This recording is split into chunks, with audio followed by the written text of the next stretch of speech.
exciting adventure in outer space with Scott McCloud, Space Angel, in the story of Dragonfire.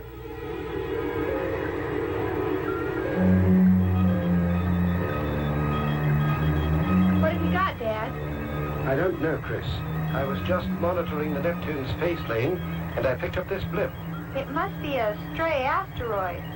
It's not moving fast enough for a ship. And there's a freighter from Neptune approaching this area. Let's check with him. Neptune 451. This is Evening Star. Come in, please. This is Neptune 451. What's up, Professor Mace? We picked up an unidentified object in your area. Do you have it on your scope? Yes, we have, Professor. It looks like an asteroid. Would you check its speed and direction so we can chart its course? Yes, sir, will do. Neptune 451, out. What's up, Professor? Good morning, Scott. Taurus. We've got an unidentified blip. The Neptune freighter is going to check it out for us. Evening Star, this is Neptune 451. Go ahead, Neptune. Professor, we have a visual on your UFO. It's a spaceship drifting free. Can't raise anyone aboard by radio. Does it have any markings, Neptune? No, sir, no markings. The design of the ship is not familiar either. Do you want us to board it, sir? They better stay clear, Professor. No, Neptune. That's a job for the Space Force. Proceed on your normal run. And thanks. I guess you'd better go check it out, Scott. Right, Professor. Meanwhile, check Master Control and see if there are any ships missing. Clear the tube for blast-off.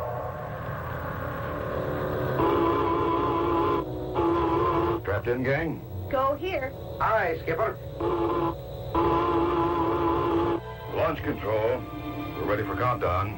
Roger, Starduster. Control ready and counting. Reactors, go. Umbilical, go. Cabin pressure, go. Tube doors opening.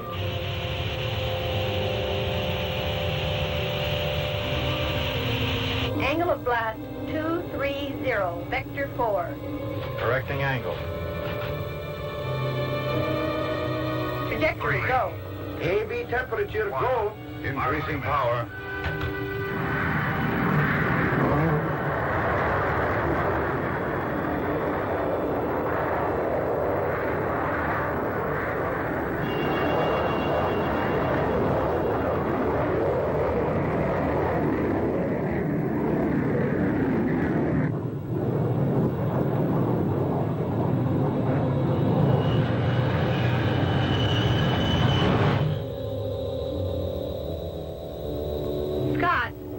Channel 37. Starduster here.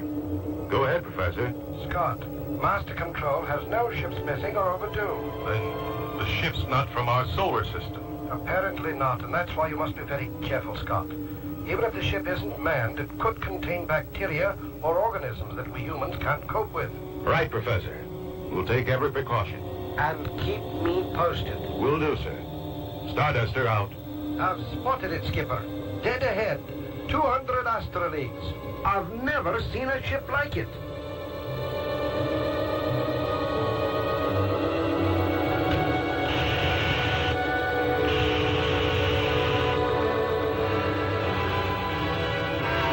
The hull is sure scorched. It must have been burned by heavy atmospheric friction. There doesn't appear to be any life on board. I thought I knew every spacecraft design in the galaxy, but I've never seen that one before. The instruments show no mechanical systems operating aboard it. Well, I guess I better get over there and check it out. Maybe I better go with you, Skipper. No, Taurus. You'd better stand by the controls. Aye, aye. Keep your intercom line open. I will, Chris.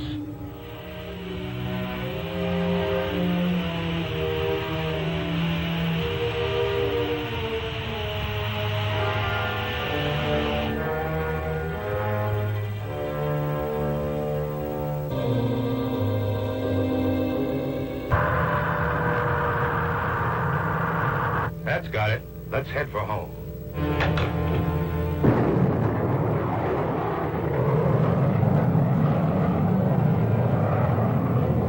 Stand by for turn. Not too sharp, Skipper.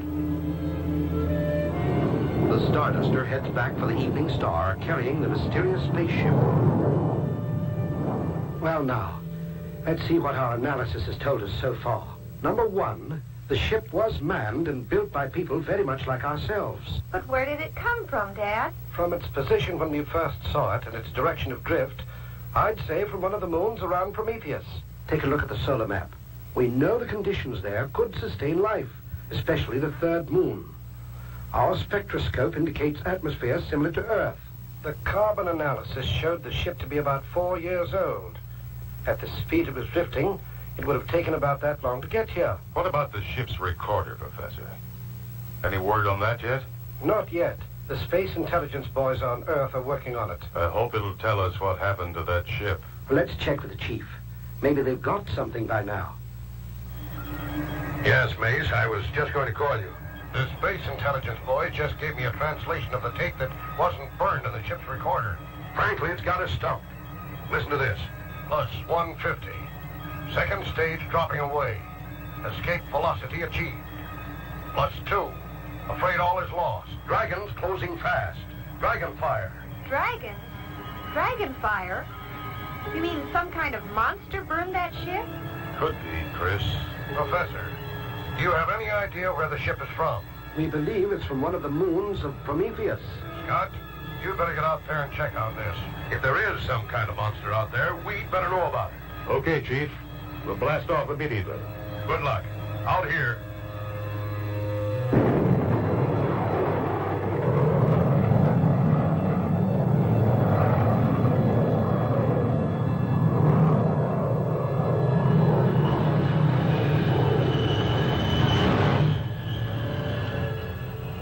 There she is now. Prometheus and her 4 moons. Taurus, check him on the view scope. First one's dead. No atmosphere. Looks like a big burned rock. The spectrometer registers an atmosphere on the third moon. Aye, that's it, all right. The third moon of Prometheus. Well, gang, let's go down and do some dragon hunting.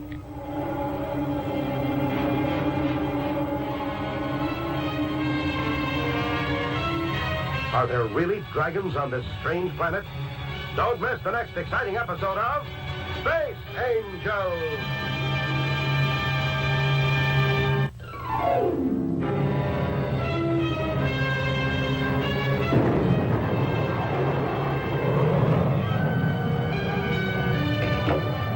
Blast off for another exciting adventure in outer space with Scott McCloud, Space Angel, in the story of Dragon Fire.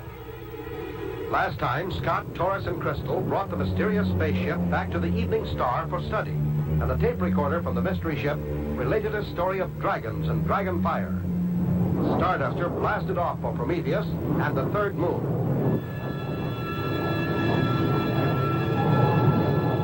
I'll switch on the belly viewer. Looks peaceful enough. How's it read, Chris? Gravity 0.9. The atmosphere is almost like Earth. Sure doesn't look like dragon country. We'll go down for a closer look. Look there, Skipper. What do you make of that? It's inhabited, all right. Civilization is well advanced, but looks like it's seen better days. Look, half that city has been burned out. Aye, there's been big trouble down there, and recently, too. That's right. And I have a feeling it isn't over yet. Keep your eyes open.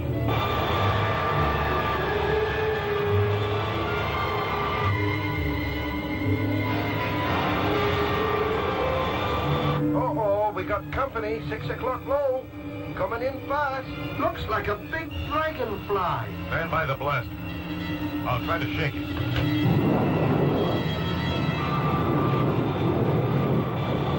He's still closing fast, Skipper. I've got him zeroed. Hold steady, Taurus.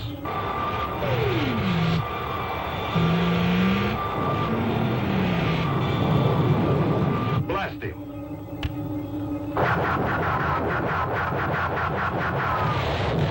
Caught him, Skipper.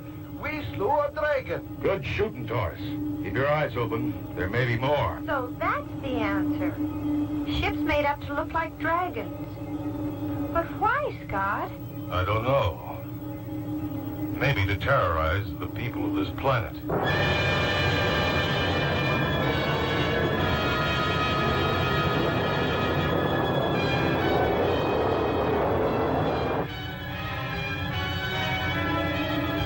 Skipper, more dragons at 6 o'clock high. Maybe we can outrun them.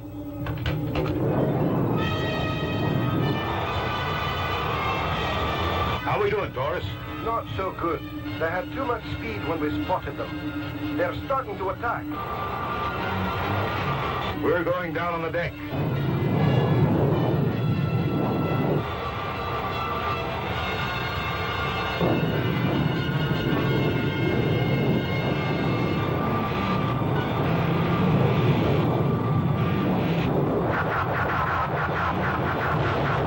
One down, 2 to go. Hang on.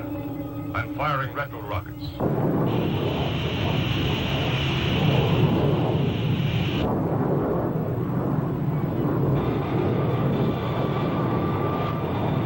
It didn't work. They changed angle of attack. That's what I counted on. Lay down a barrage. Spoil their aim.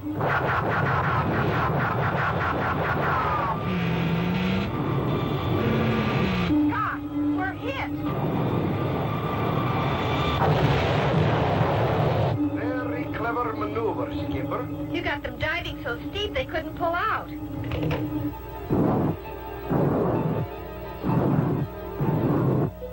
We're not out of the woods yet. Rockets won't fire. That blast must have knocked out our injectors. In your seats. Stand by for crash landing.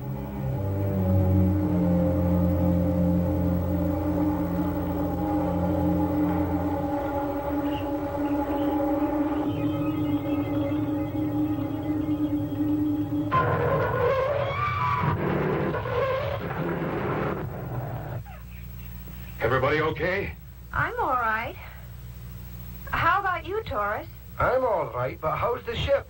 Let's go out and check the damage. Chris, you get the Space Force. Injectors were blasted away. I can replace them in a couple of hours, Skipper.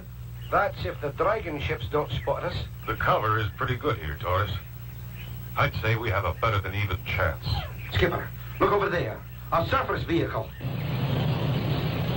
Can this be friend or enemy? And will the dragon ship spot the crippled Starduster on the ground? Don't miss the next exciting episode of Space Angel.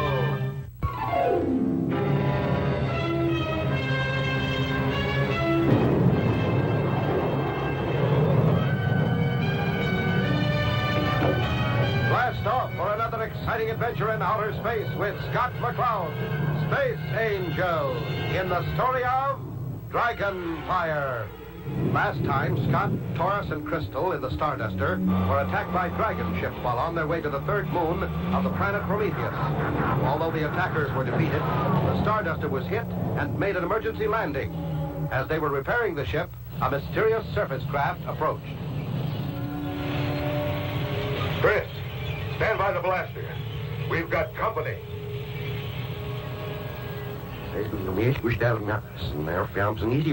They seem friendly. Do you understand our language? Yes, I speak the language of the outer worlds. It is the language of our Anthenian conquerors. So, the Anthenians were behind this. We knew you were friends. We saw you battle the Anthenian dragon ships. Why are the Athenians here? Our planet is rich with vegetation. Theirs is not. So, they take most of our harvest. When first they came, we tried to fight them off. We were not so advanced in rocketry and weapons of destruction. They soon destroyed our capacity to resist. We found the ship you set out for help. That's why we're here. Then our prayers have been answered. If you have more fighting ships as great as this one, we may be free again. There are more ships on the way, but we must know the strength and disposition of their forces. There are perhaps 20 dragon ships in the great hollow mountains beyond the capital city. That must be the city we flew over. Fine. Now let's get our ship repaired and in the air.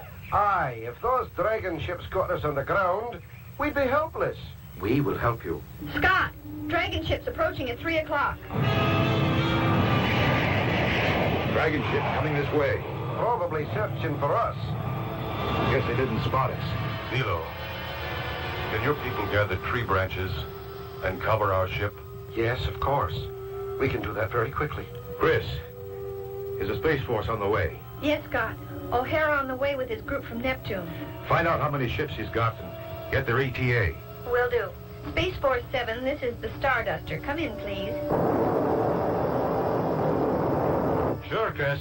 We got 12 chicks. Be there in 5 space periods. Can you give us a rendezvous point? We are in Sector 47 beyond the city. We'll give you a homing signal when you reach orbital approach, if we're still here. If not, you have your target. Good luck. Same to you, lass. Out here.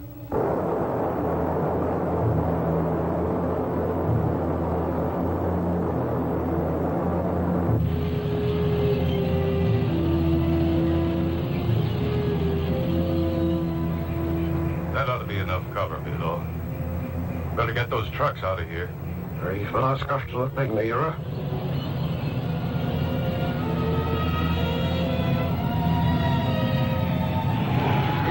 Listen. Another Dragon ship. Didn't spot us through the camouflage. So far, our luck's holding. How much longer, Taurus? Won't be long now. But I don't see how we'll ever get off the ground with all those Dragon ships searching for us. We'll stay under cover till O'Hara gets here. He can cover us on liftoff. Aye, good old O'Hara. We're all set. Nothing to do now but wait for O'Hara. Here he is now. Starduster, this is Space Force 7. We're in orbital approach. Give us your homing signal. Signal on. And O'Hara, move in fast. The Dragon ships could pick up our signal as well as you can. All right, we'll do. Out here. O'Hara's coming in now. Right. Taurus, give Below the signal to clear the camouflage and stand by the lift.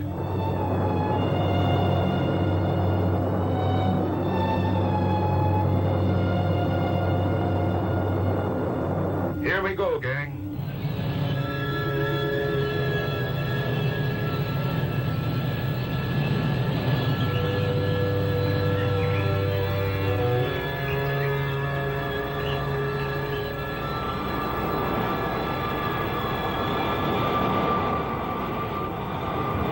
Skipper, Dragons! They've spotted us! Will the Starduster be blasted on the ground by the Dragon ships before it can lift off? Don't miss the next exciting episode of Space Angel.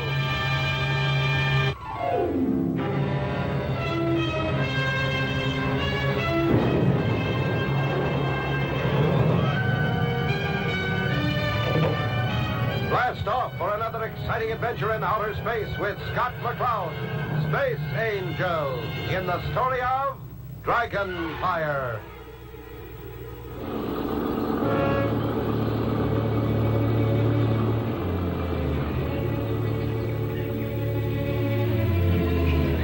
Last time, while on the ground making repairs on the Starduster, Scott, Taurus, and Crystal were informed by Belo, the leader of the Moon People, that the warring Amphibians had terrorized his people with dragon ships in order to steal food from them. Meantime, Captain O'Hara and his Space Force fighters arrived on the scene ready to do battle. As Scott prepared to take off, the dragon ships located the Starduster and came in for the kill. Good luck, my friends.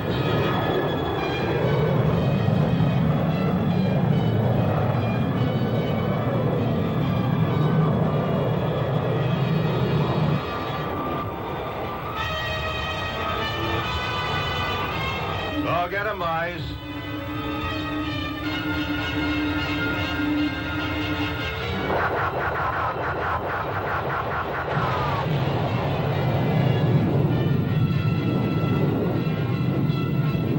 Wow, I thought they had us for sure. That's what I call close timing. Thanks, O'Hara. That was just a warm-up. Now show us the big game. Will do, O'Hara. Follow me.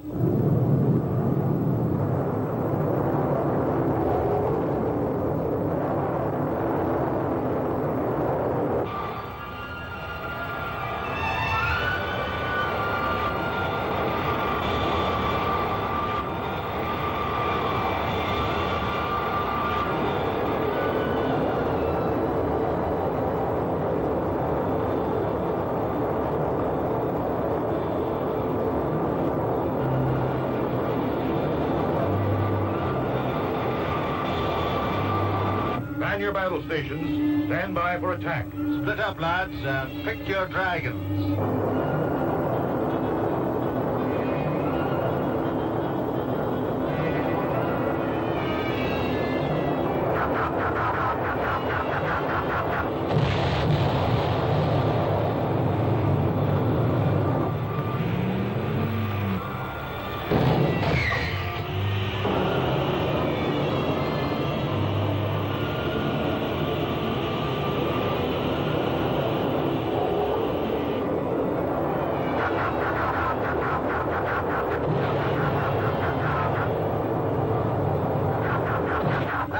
Leave for me, O'Hara. What's holding you back? Why, you're nothing but a lucky amateur, Torres.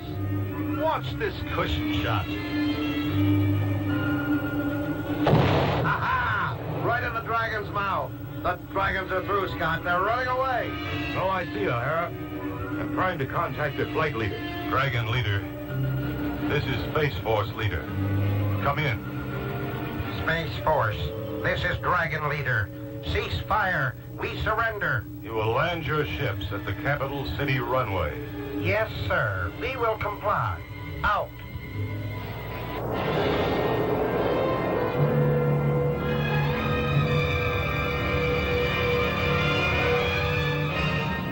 You will return to Anthenia and tell your leader that your conquest of this planet is ended. If Anthenia needs the products of this planet, they will buy them through the established channels. This planet will remain under the protection of the Interplanetary Space Force. Very well. We have no choice but to comply with your instructions. Thank you, my friend. I am sorry you must leave us. O'Hara and his squadron will stay to enforce the peace, Below. Well, Torres, looks like you'll have to go back to work, while I remain here and enjoy the hospitality of these fine people. O'Hara, you always get the soft duty. It won't be much fun, Torres. No more dragons to hunt.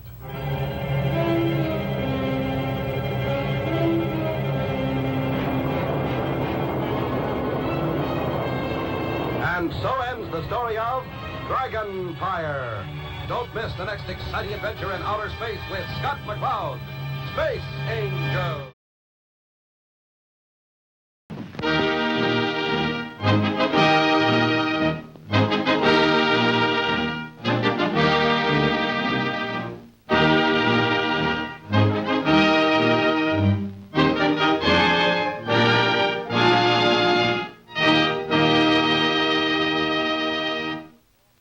About 400 miles off the east coast of Africa lies a group of colorful islands, the most important of which are Madagascar, the third largest island in the world, and Seychelles, upon which the original Garden of Eden is said to have been located. Madagascar is a French colony with a population of about 3.5 million people, and its chief port of call is Diego Suarez, in the beautiful harbor of which our good ship has just dropped anchor for a brief visit. Since 1896, Madagascar has been under the control of France, and among the prominent Frenchmen who have contributed to its history was Joffre, the great marshal of World War fame, who founded a naval station and military base here about 40 years ago. The Malagasy, or native people of Madagascar, were formerly ruled by their own kings under a tribal and primitive form of government, which apparently has not been entirely suppressed by the French. As a matter of fact, as recent as 1916, a fiendish plot to poison the entire French population was discovered, and as a result, hundreds of Malagasy were rigorously punished. Incidentally, that popular vehicle, the rickshaw, which seems to confine itself to the more remote parts of the world, is said to have been invented by a Connecticut missionary in China, and it is also said that a large percentage of the rickshaws used in the distant corners of the world are manufactured in Newark, New Jersey. For almost 100 years prior to the French regime, the Malagasy were ruled by female sovereigns, and as a result, the position of women is much higher here than is usually so in primitive countries. Madagascar's exports are far in excess of its imports, and most of its trade is with France and the French colonies, although no small amount of the capital invested in Madagascar's industries is British. Among the chief exports are rice, salt, tapioca, and coffee, and the bulk of these products pass through the port of Diego Suarez for shipment to France and the French colonies. Leaving Madagascar in the heat of an unrelenting sun, we begin our 600-mile journey northward to the Seychelles Islands, and while en route, we enjoy perfect relaxation on board ship, where the diversions of modern cruising provide an interesting contrast with the hardships that must have been experienced by the courageous old mariners who charted our route centuries ago.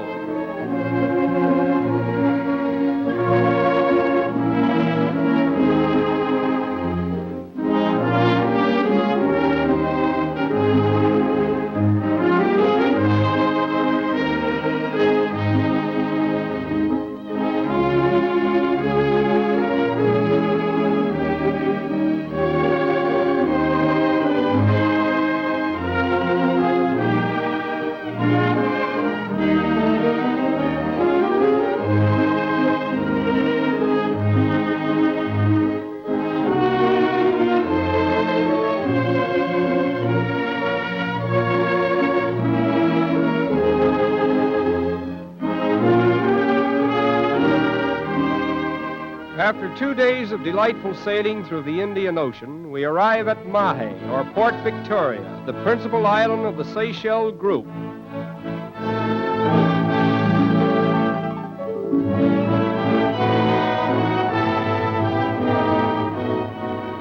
Tradition associates Seychelles with the original Garden of Eden, but the recorded facts of history indicate that it was not visited by man until 1609.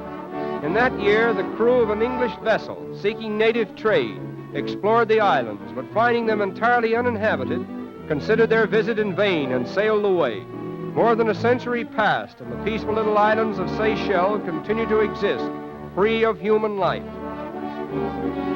The advent of man as a colonizer did not begin until about the middle of the 18th century, when Seychelles was formally annexed to France.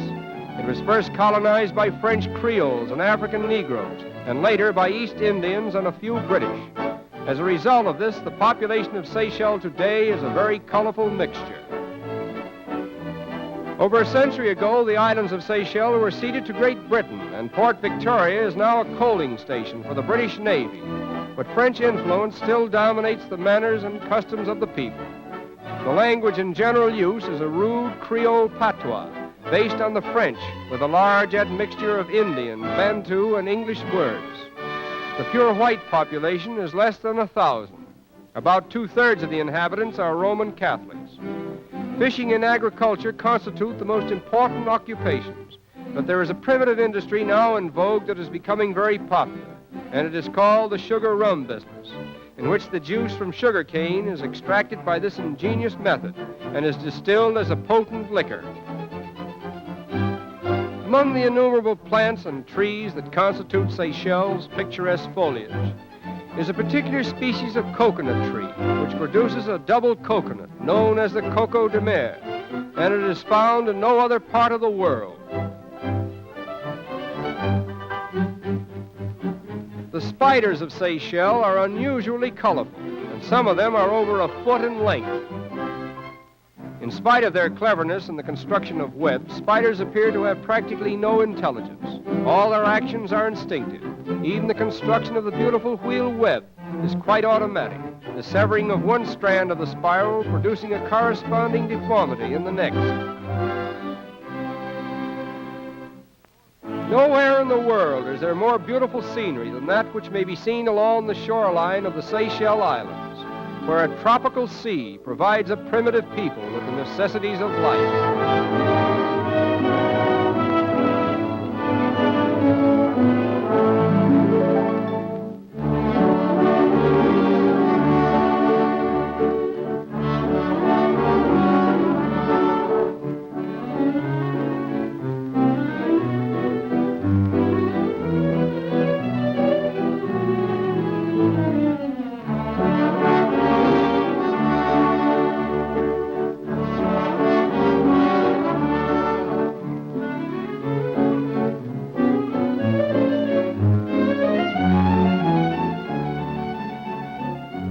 The natural beauty of the Seychelles Islands inspired the British General Gordon to refer to them as the Garden of Eden. And we are inclined to do likewise, for we know of no place on this earth that is more in keeping with what we would expect of that proverbial utopia. And it is here that we say farewell to the Garden of Eden.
That's all she'll do.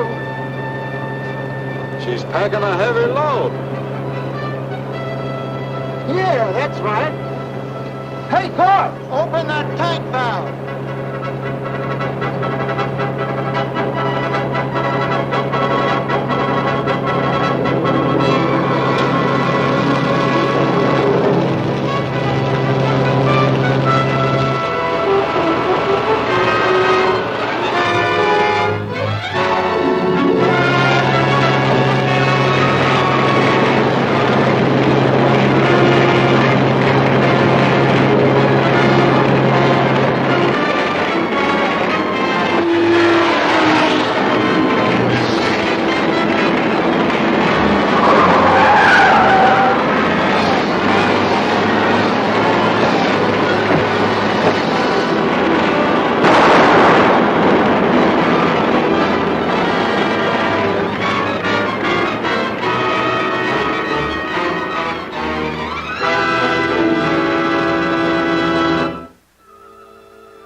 This is an outrage. I demand to be released. Keep still if you know what's good for you. Sit down.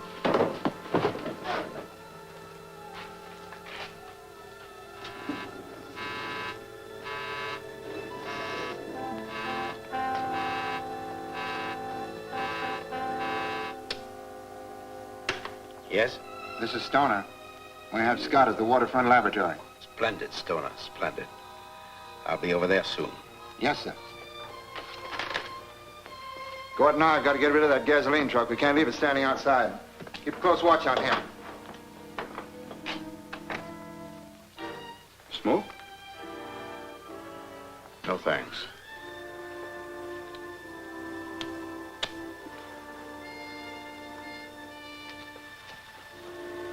Would you like to make a lot of money?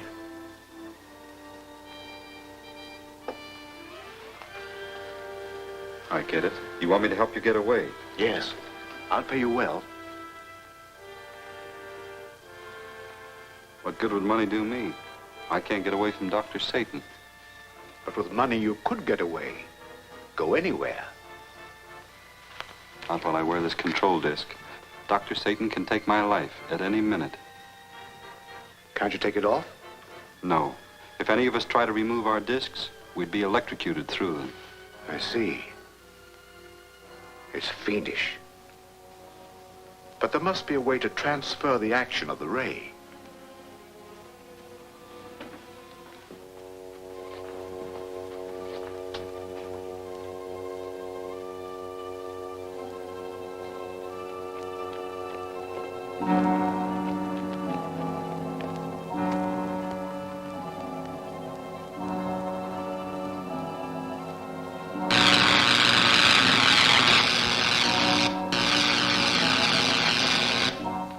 I can use this as a neutralizer.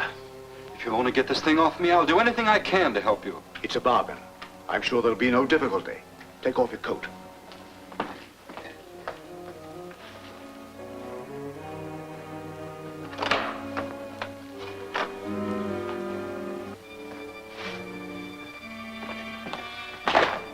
Stand on this rubber mat. It'll act as insulation.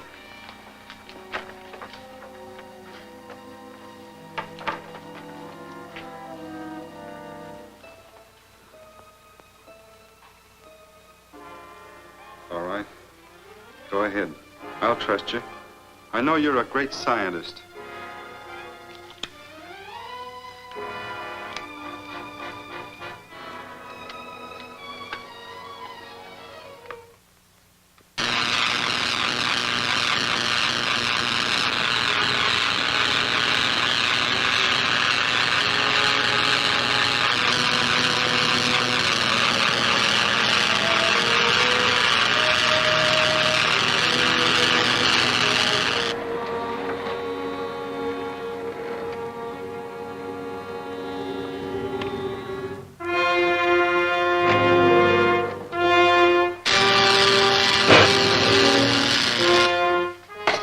It's off. I'm free. Come on, let's get out of here. Come on. It's Dr. Satan. We'll use him to get us by the guards. Cover up.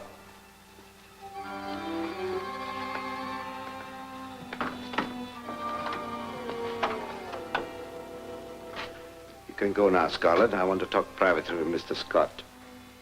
I'm going, but I'm taking him with me, Dr. Satan.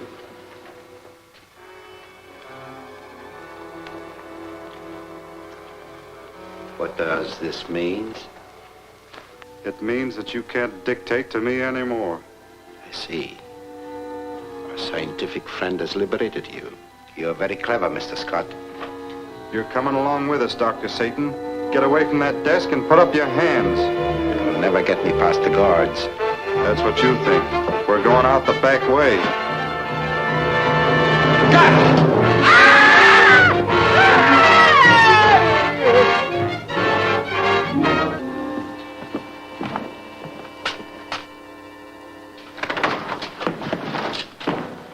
Take him out.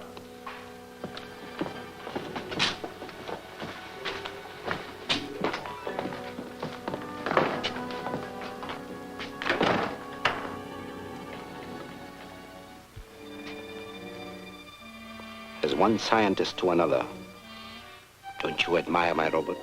It's horrible. You like it better after you've worked on it. I work on it? That's why you're here.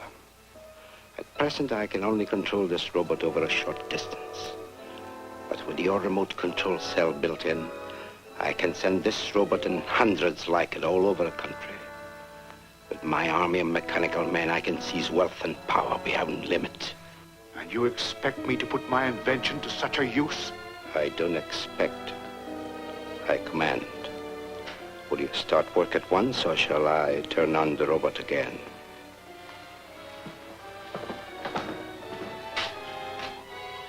All right. I'll do it.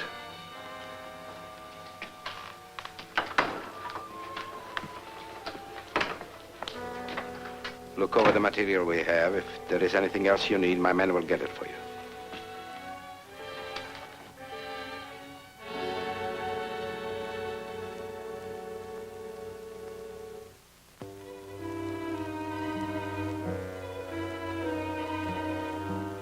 What do you suppose Dr. Satan intends to do with Father? He'll probably try to make him build another remote control cell. That'll take time and should give us a chance to locate him. The radio. Dad has his own private wavelength. If he ever gets a chance, he'll call this station. Good. We'll leave it tuned in and keep someone listening here all the time.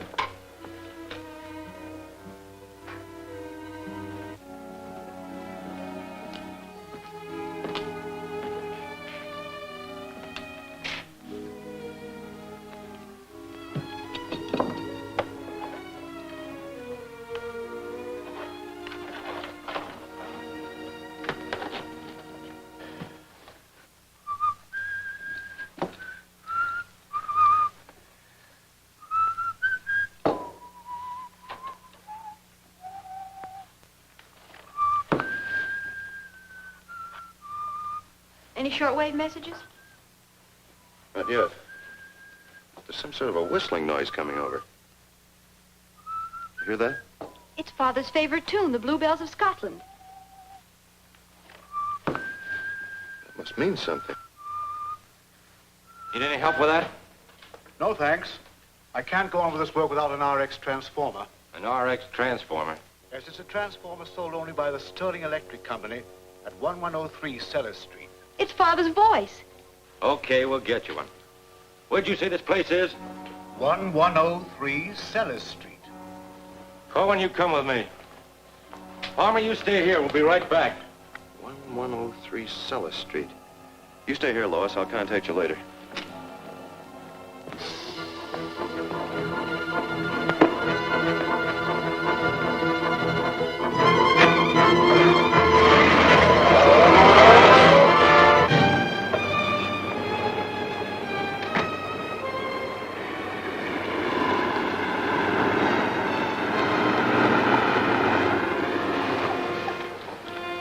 Pardon me. Yeah? Have two men been here to buy an RX transformer? Why, yes, they just left. Why, there they go around the corner now. Thanks.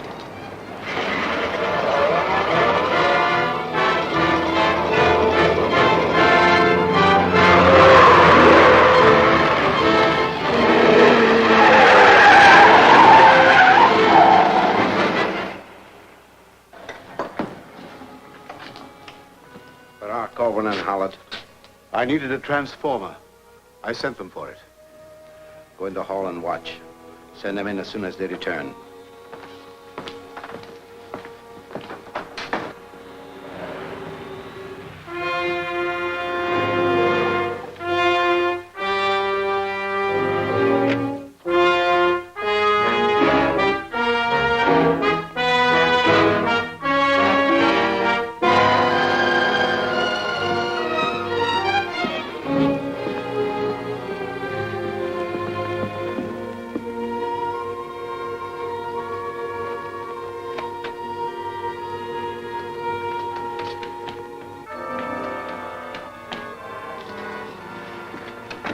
Someone's following us.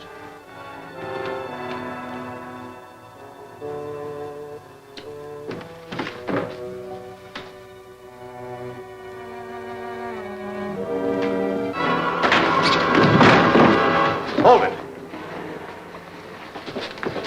Tie him up.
One man, huh? He can hardly hope to pass my guards.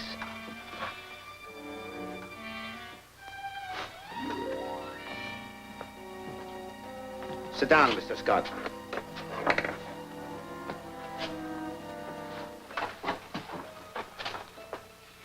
Put your hands behind you.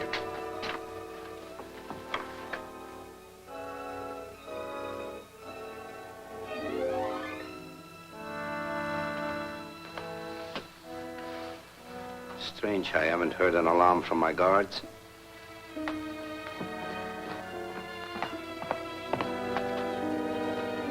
He's coming toward this room.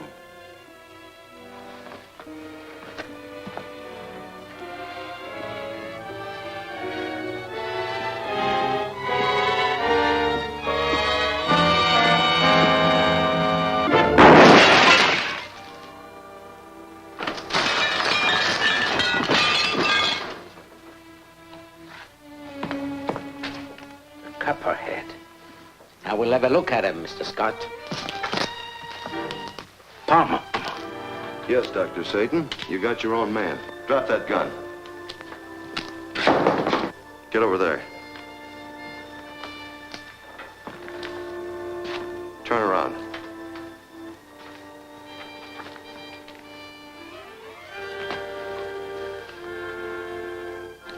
Don't move.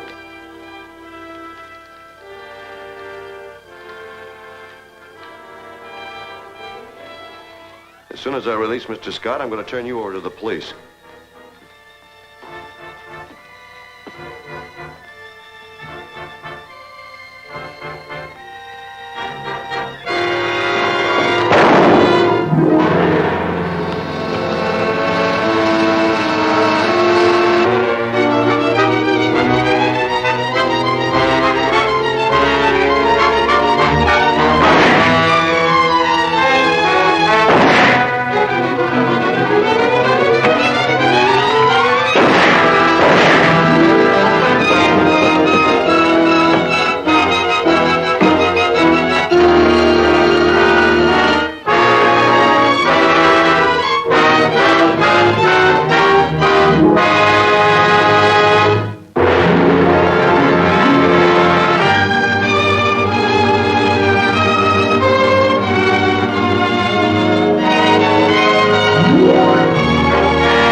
happy to have you with us this evening and want you to enjoy every minute of your stay here. And while you relax and stretch, visit our concession where you'll find something to please you. There are ice-cold drinks, delicious sandwiches, ice cream, coffee and snacks, and many other pleasing treats. Our foods are fresh and tasty, our drinks satisfying and refreshing. They're so good. Here's a new taste treat. The corn dog. Plump, juicy wieners are dipped in a thick, golden, southern-style corn batter that seals in all their freshness and flavor. If you like hot dogs, you'll love corn dogs. Everybody does. Try a corn dog with your favorite beverage.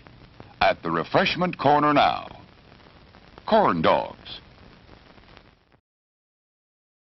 Getting a new hat for the luncheon, Helen? What luncheon? Why, Thelma, don't tell me you've forgotten. Forgotten? I wasn't even invited. Why, I haven't been invited anywhere for weeks. What's wrong with me anyway? What's wrong, Helen? Maybe it's your breath. But new Green Mint mouthwash stops oral bad breath 3 ways better than antiseptics. 1, destroys mouth odor itself, even from onions, smoking, telltale beverages, not just germs. Because Green Mint contains exclusive chloroquet plus a new mouth sweetener.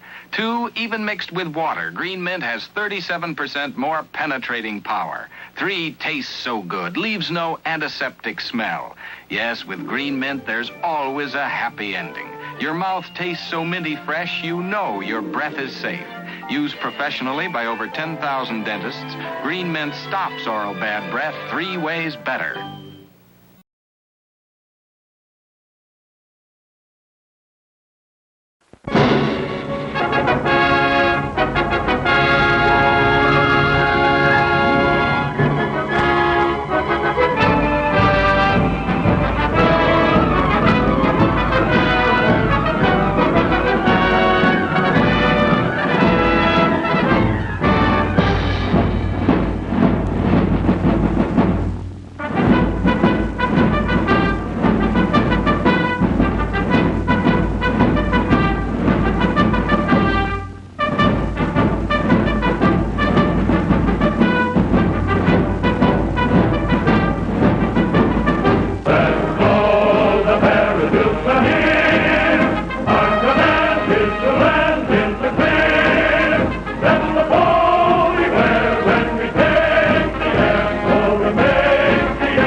You're the fellow who was waiting for us to open up this morning, aren't you? That's right. And I guess you know what you want. Yes, I've been thinking about it. All night, eh? Yes. Excellent education. Good background. Wouldn't you rather consider something in which I told you what I want. Parachute service. All right.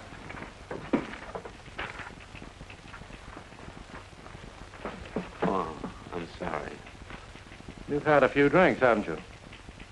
It's legal, isn't it? Not in the Army, it isn't. And we don't take drunks. Listen, I'm not drunk. I tell you, I know what I'm doing. I'm all right. Your physical checkup will determine that. We'll see. Come on. Good heavens, woman. Can I help it if you like in that way? That goes for you, too. Now, stop that bawling and get to the point. How much do you want? You say you don't want anything? Oh, nothing but Donald, eh? Well, if you want my son, you still don't want anything. Well, that's your hard luck. I'm not his nurse. Yeah, I hope you both sue him, because I'll tell you what I'm going to do. I'm going to freeze his trust funds. That's a pretty good picture of me, don't you think?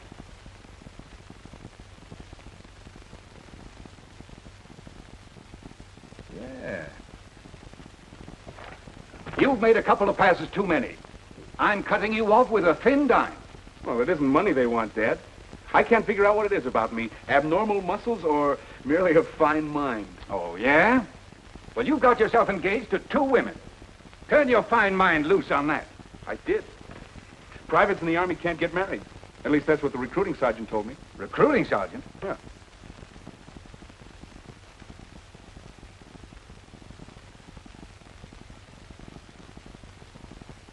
Maybe I'll be proud of you yet. You all-American half-wit. That's right. I'm just a chip off the old block. So long, Dad. So long, son.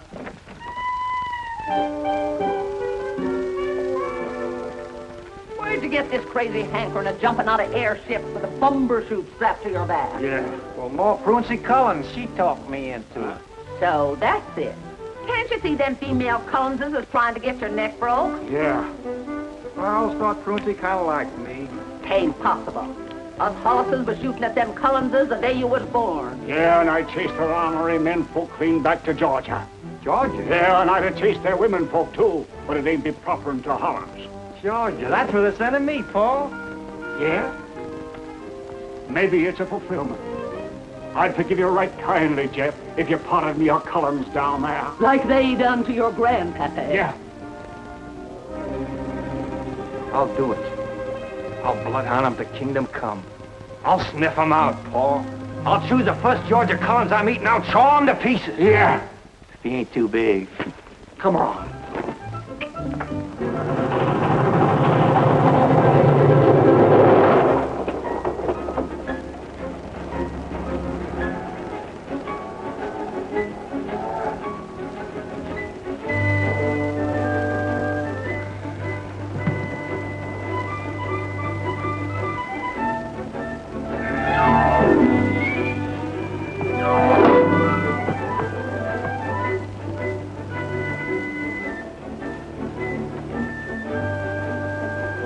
Did you lose something? No, I still have mine on. Say, that must be a party. He's a pretty big boy to be running around barefooted, isn't he? I know why he kicks them off. They pinch his feet. Oh, hello. May I have my seat, please? Oh, pardon me. I'm so sorry. I was looking for the owner of this shoe. It doesn't belong to your husband, so that is your husband, I presume. That's right. Oh. You do presume. Oh. And that's my father. Oh. Well, in that case, we can speak freely. Ow! What's going on here? You ought to be ashamed of yourself. After all, he's a nice old man. What? Me? What did you call me? Daddy, your temper. Somebody says something nice to you, and right away you fly off the handle. He called me an old man. He's not so old. May I offer the humble observation that any gentleman who could father such a child is ageless? Huh? Now, Daddy, boys are really trying to be very nice. All right. All right. They're trying. All right.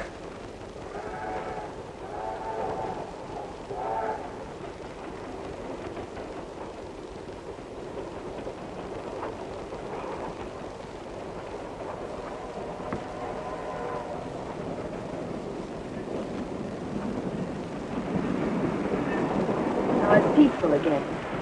Peace is a wonderful thing, isn't it, Daddy? That is. Hey, easy, will you? Of all the infernal pests. So help me, I'm going to renovate this car. Now relax. I'm awful sorry. Excuse us, ma'am. We're but simple-hearted soldiers, more accustomed to the smoke of battle than to parlor ways.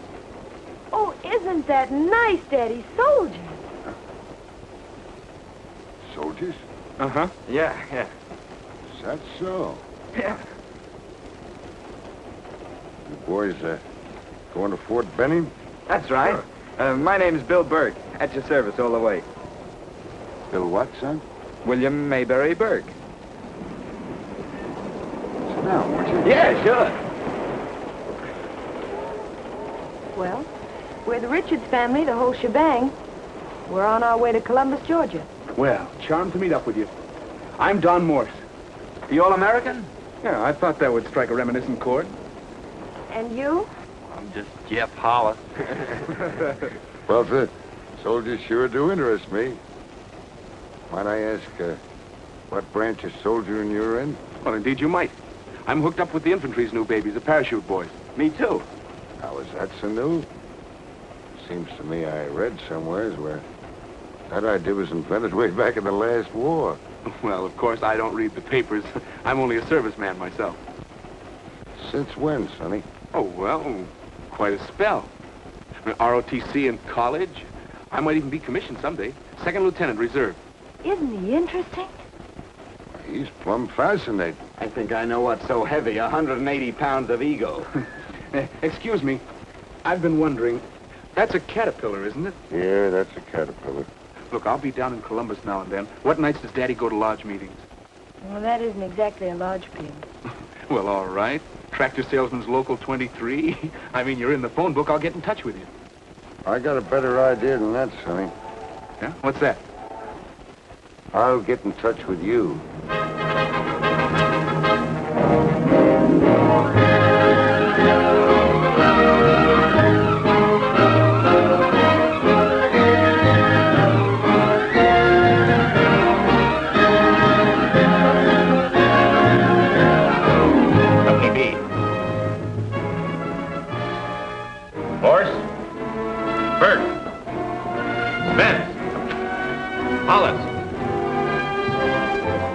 Company C.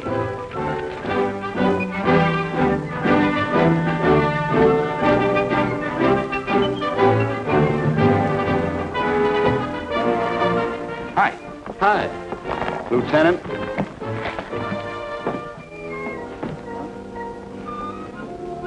Fourteen. 14?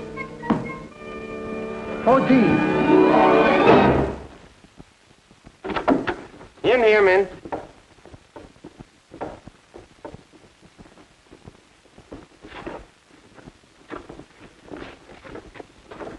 All right, men, choose your own bunks. Did you ever play any football? You betcha. Let's take them out. They're heading for the best bunks.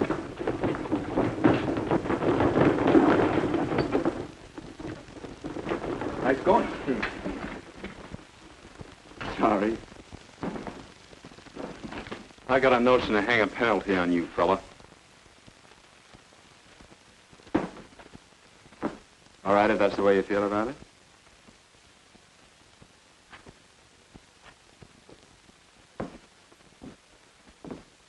Didn't hurt yourself, did you? Not a scratch. Too bad.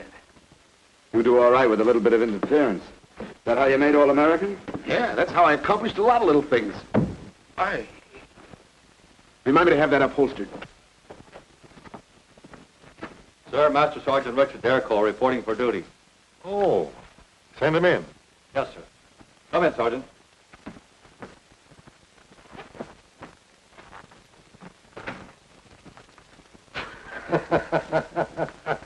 Oh, thunderhead. Take the ramrod out of your back and sit down. Thank you. Tell me, Richard, do you still hate the infantry? Well, naturally, sir, I still hate everything afoot. With the possible exception of Kit? Oh, I ain't mad at her anymore. I sure was the night she was born for being so effeminate. And I actually believe you hated me for being lucky enough to have a son. That's why I named him after you. William Mayberry Burke. You know, I nearly took that bill away from him when his mother hung that Mayberry on him.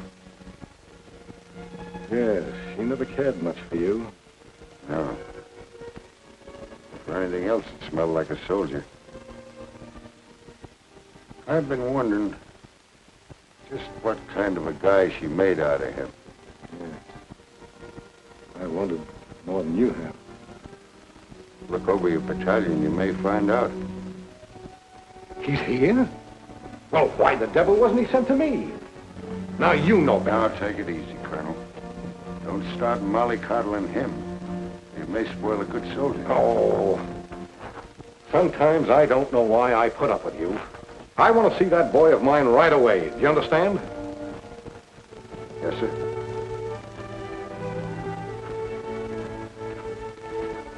Well,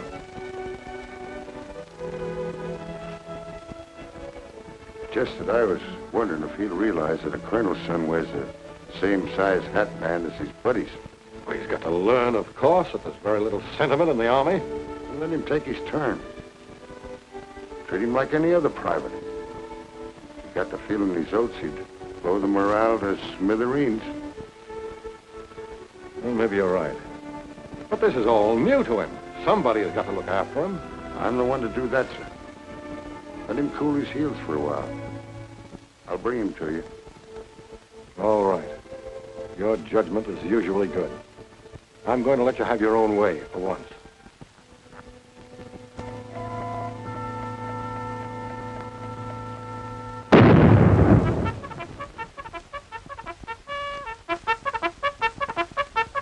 Hey. Wake up, Lieutenant. Yeah.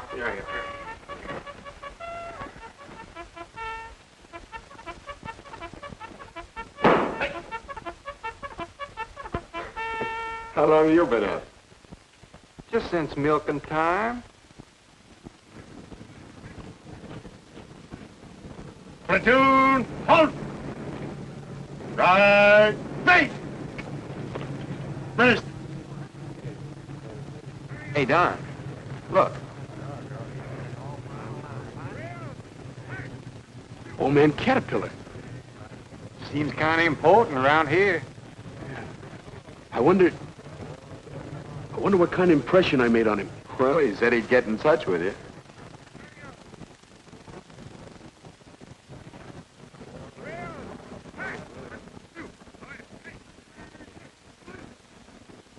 Platoon, attention! All you men who've taken part in athletics, report up here to me. The rest of you are dismissed. All out!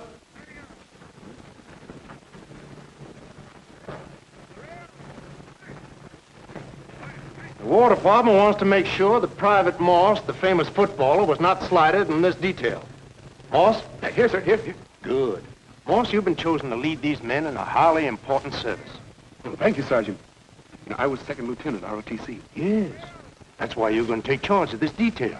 Have them report to the sports field in fatigue uniform. Yes, sir. Boy, does he like me. I never saw so many athletes in one squad. Does horseshoe pitching count? No, you guys are just wasting the Army's time. You don't get these quick promotions for athlete's foot. Company, fall in! Oh, come on, fellas, fall in.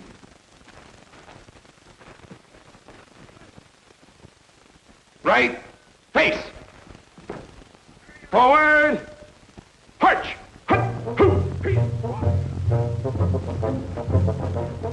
Detail, hold. Right, face. This service is not only patriotic, but it's very necessary. About, face. Fall out and start digging.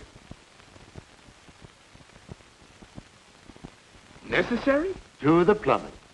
Get going. Yes, sir.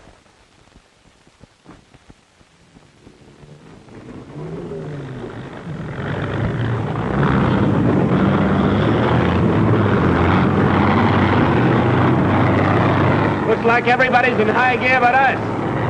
Hiya, worm! You know, they throw you out of the parachute corps if you get overweight. Maybe they're doing this for a waistline.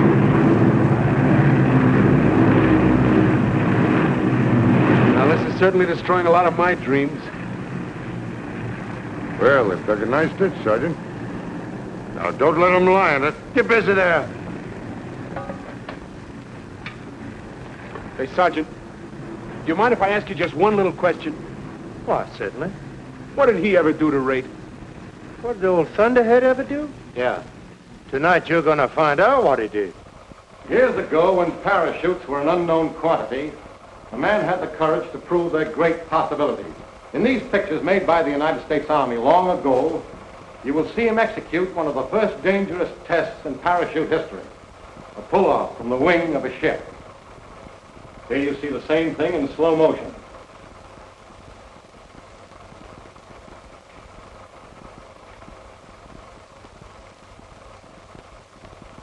Then, as the mechanics of parachute making progressed, he accomplished the first free jump. opening his chute with a ripcord to prove its value and fire an emergency. But there remained a false belief that a man falling over 500 feet would die from the speed of descent. It was to disprove this fallacy that he made the first delayed drop, falling through space 1,500 feet, attaining a maximum speed of 118 miles per hour at 1,200 feet.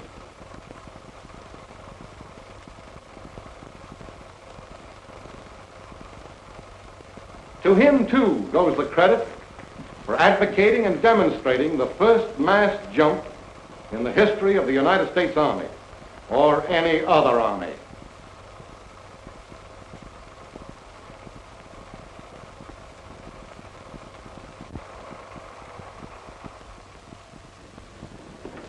Now that you've seen these pictures of one of our greatest living heroes, I want you to meet him, Master Sergeant Richards.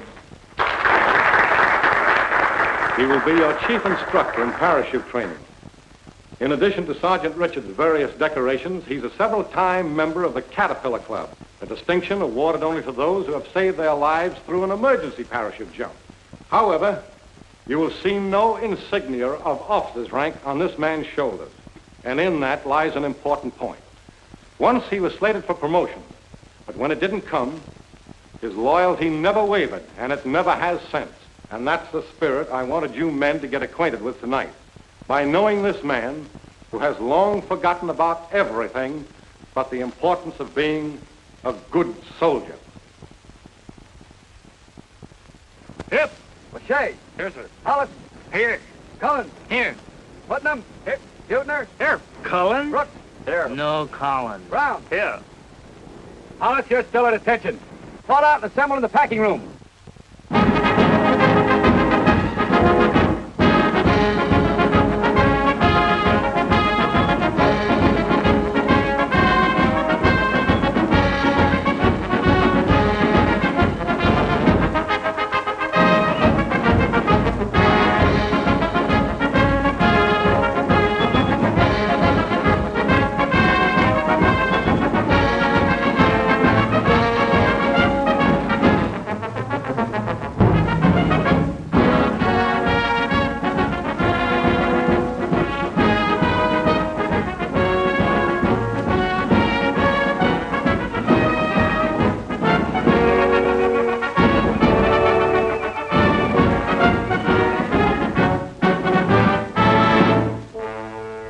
Since you're going to jump these parachutes while you're in the battalion, it's important for you to understand their operation. Your outfit consists of a main chute and also a reserve chute for emergency purposes only.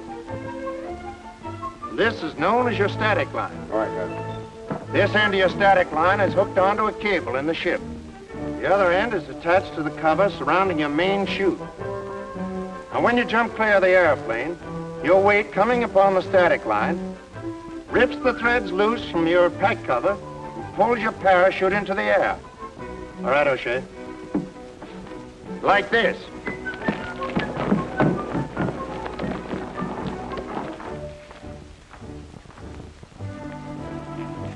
Now, men, you've seen how they open. But the most important thing in your lives is to learn how to put them together. Report to your table. Now, the first thing you must learn is how to lay out your chute for packing. Stand clear. With all these lines, it's a simple matter to get tangles before you start. Make each fold of the panels neat. Keep a clear, clean fold of the silk at the skirt. Those shot bags will hold the silk in place as you continue your folds. Folding iron ensures even lengths of the folds. Don't get any twist in the lines while you're stowing. Your final operation is sewing the cover to your pack. All right, some of you boys are going to get your first look at the parachute jump. How's it feel, Sarge? You get that old elevator feeling? No, the worst of it is standing in the door waiting to jump.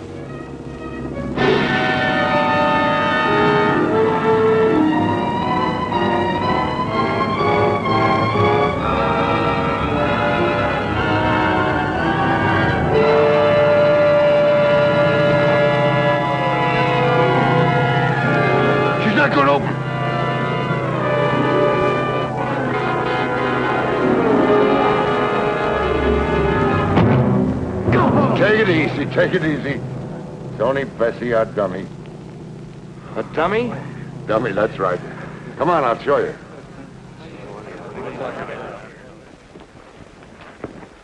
Pick her up, Morse. Boys, this is Bessie. Now, this little lady takes these beatings to impress on you men the importance of packing your chutes carefully. Woo-hoo. Was that you, Morse?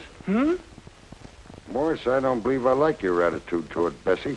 If I ever catch you woo-wooing any of my women folks, you'll feel like you've been through a world war. Go ahead, Sergeant. You see, Bessie is beautiful but dumb. She plumb forgot she had an emergency chute on. You see this ripcord? When her main chute didn't work, this is all she had to do. That's right.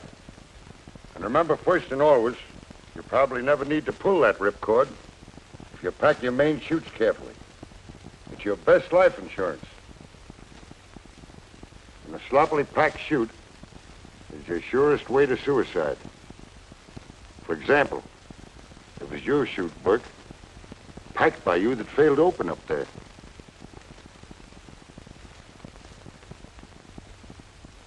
Did you hear the good news? One of the office boys slipped me Kit's home address. You mean old Thunderhead's home address? Yeah, he promised to belt me if I woo-wooed around. What are you gonna do? Woo-woo. Say, how about you coming along and acting as decoy? No, I got a date with some library books. Gonna learn a few things about the Army I never knew before. You need it. You were bright yellow when the Sarge told you about your chute. What'd you say? You heard me. Let him... Boys, mustn't. I thought you said mustn't. I wanted to do it. Jigger's the Sarge.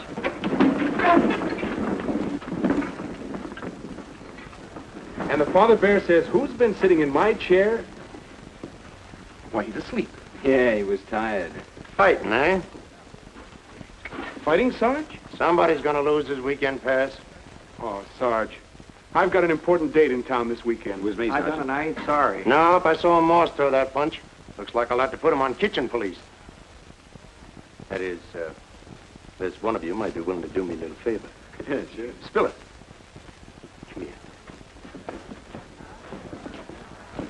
What can we do for you, Sarge? Well, doggone it, taking a girl to a dance. I'd rather be shot sitting down than to make a fool of myself trying to dance. Dancing? Why, that's a cinch for one of these fellas. How about it, Jeff? Yeah, but not with a girl. Not me. Bill, you know who I want to see in town. I'd do the same for you. Well, I guess I'm stuck. Oh, I'll never forget you. That's swell of you. Where do I find it? Can you whistle? Whistle? Yeah, why? Well, when you go out the gate, just blow a few notes of reveille, and she'll honk a horn.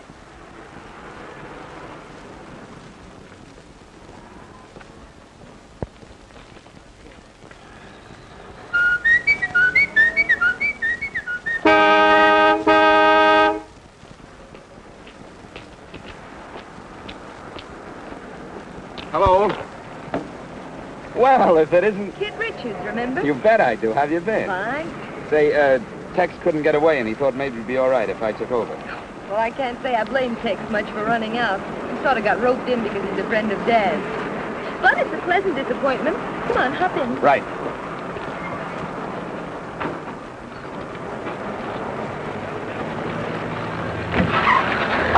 Hey! Watch where you're going, you mug! Who is that fresh person? He's lucky if he lives through the day. Oh, you said it. Say, is your father going to be home all afternoon? Mm-hmm, I think so. Oh, brother. Huh? Oh, nothing.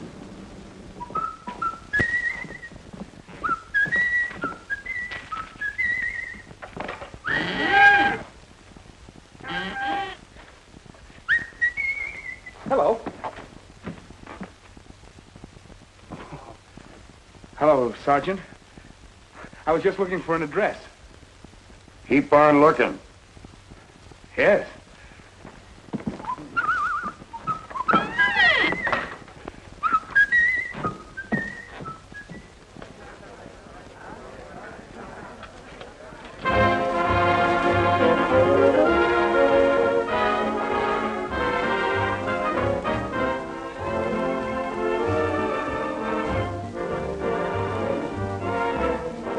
You're a good dancer, Private Bert. Well, thanks, Kit. I guess that's what got me in the Army. For the life of me, I can't think what else. Oh, the Army's not so dumb. Oh, goodness, we'd better be going. It's pretty late for Dad. You know, he never goes out until I come in. Why? Well, Dad can't be happy until everybody else is bored to death. Well, all right. Let's go.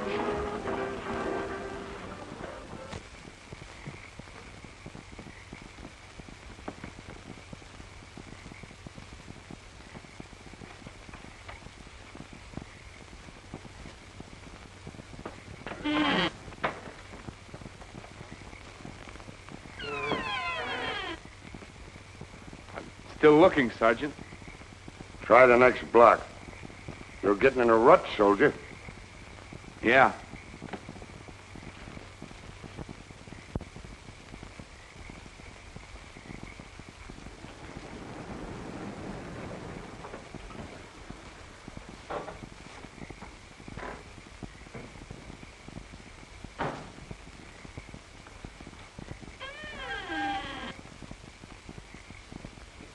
Hey, Bill.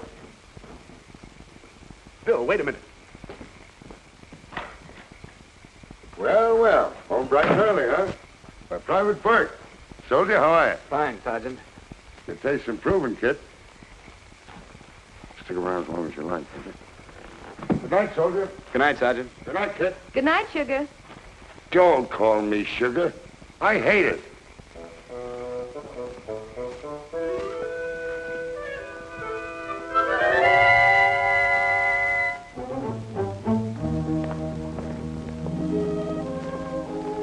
Good night, Would you like to come in, soldier? soldier. Yeah, that's what your father just told me, wasn't it? Yes. Well, on the face of it, I guess he's right. Private soldier drawing extra pay for being a parachute trooper.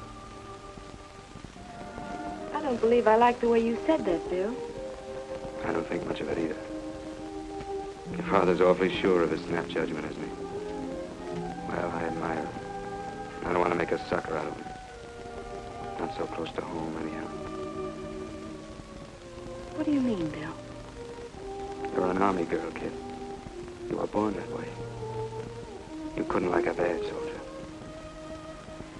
You're trying to tell me something. What is it? You're wonderful, kid. I want to like you.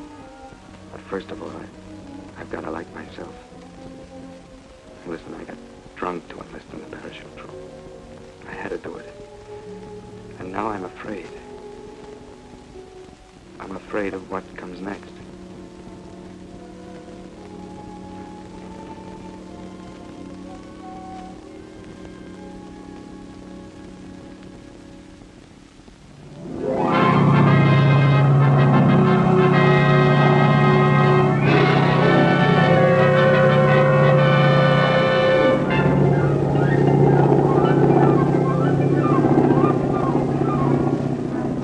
Remember, your ripcord pulled your chute open. Now we're going to show you what happens if you fail to hook it securely.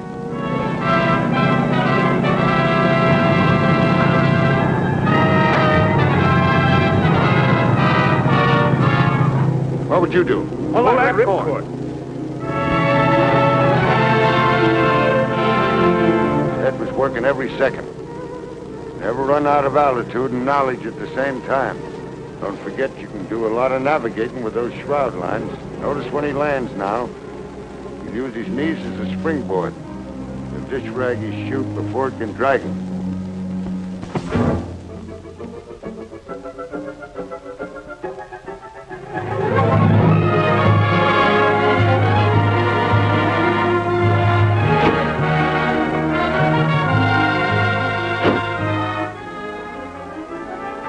Hey, Sarge.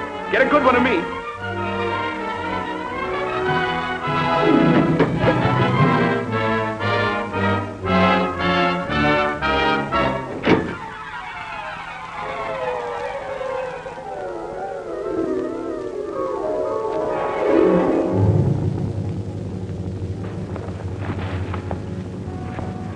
You hit? No, I'm all right. Well, in 5 seconds you forget everything we taught you, Bill. You ran clean out of knowledge.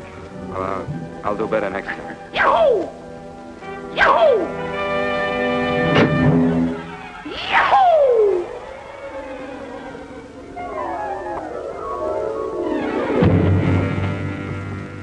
Perfect landing. Yeah. Too bad. Not bad. Not bad. That jerk. That green little pipsqueak in a slide chair pasted up there with me. I like antiques, too, but not too many of them. That measly little tin soldier. Right beside the picture of me landing that burning plane. Will I have to live and die hearing about that burning plane? So that's it, is it? This is what I get in my own house. Why couldn't you pick on a fella I like? What's wrong with Bill Burke? Who said anything was wrong with him?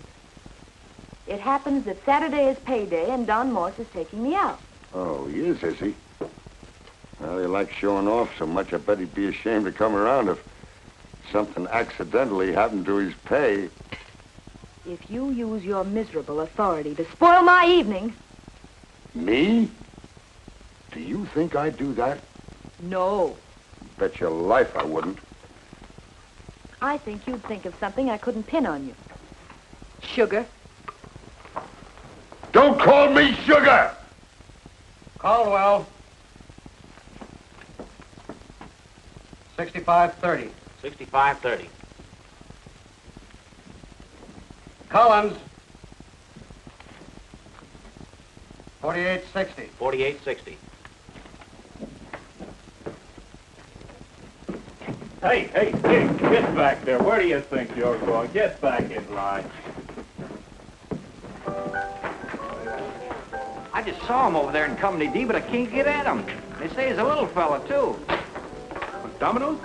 It's a fine hairy-chested outfit. Want to play? Oh, me? No. I got a pocket full of pay, a date with Kip, and I like my games grown up. Do not let old Thunderhead hear you running down this game. He's a wizard at it. All right. He likes it, so it's wonderful. The king can do no wrong. Well, Domino's Tex? Yeah. Morse doesn't like it. Is that so? Well, let's get going, fellas. Wait a minute, Morse. There was nothing personal about it.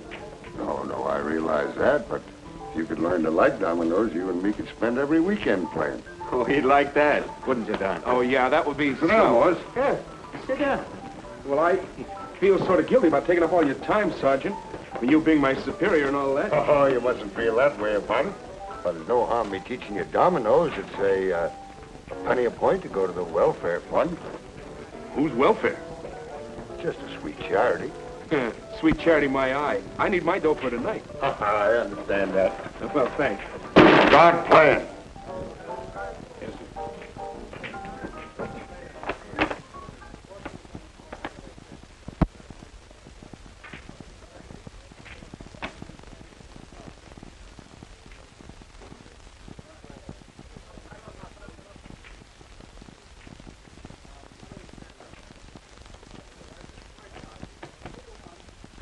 Yeah, take it. You'll need it. You've got a family to support. Well, I just happened to remember that I play a pretty fair game of dominoes. Oh, here.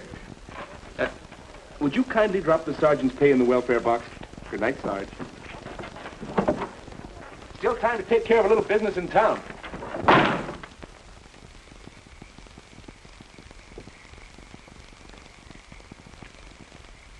Oh. Would you mind? Well, no.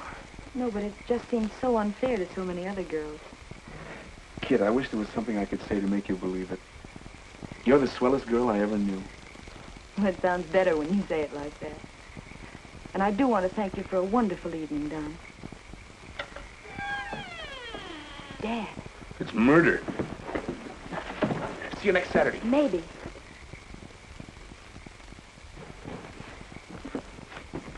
You would see that guy after I told you. Why don't you like him, Sugar? Because he's no good. He throws his money away. He gambles. And don't call me Sugar. All right, then. There's just one more thing. Tomorrow, you take your first jumps. And this one's for keeps. Okay. Start packing.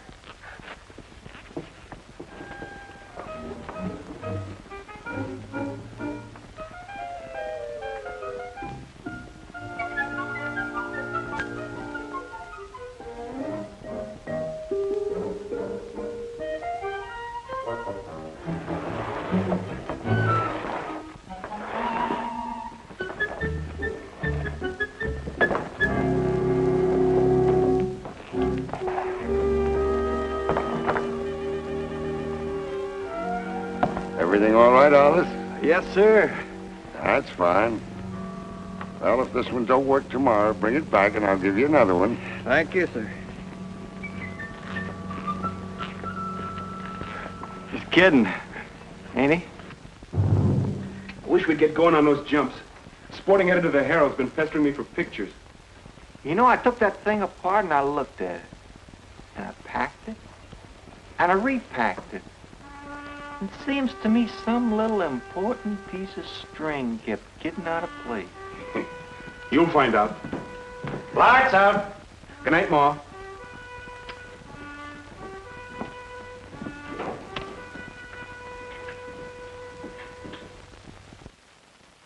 Back home, Ma always used to fold everything for me.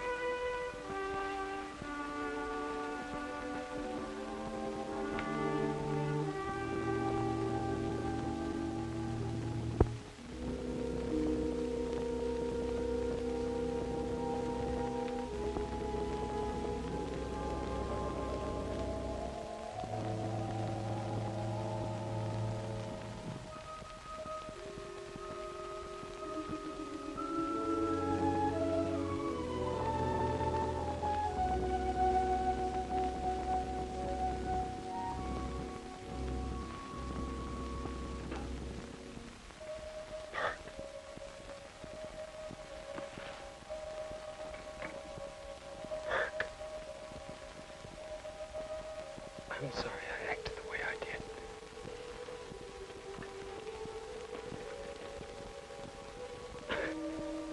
I guess I was trying to give my own nerve a build-up.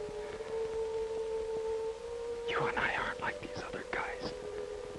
They're getting a kick out of this. But I joined this outfit to get that extra dough for jumping. I got a family, Burke. They don't eat regular. I've got to get that extra pay. I'm going to try hard to make that jump tomorrow. But if I can't do it... Pipe down, you.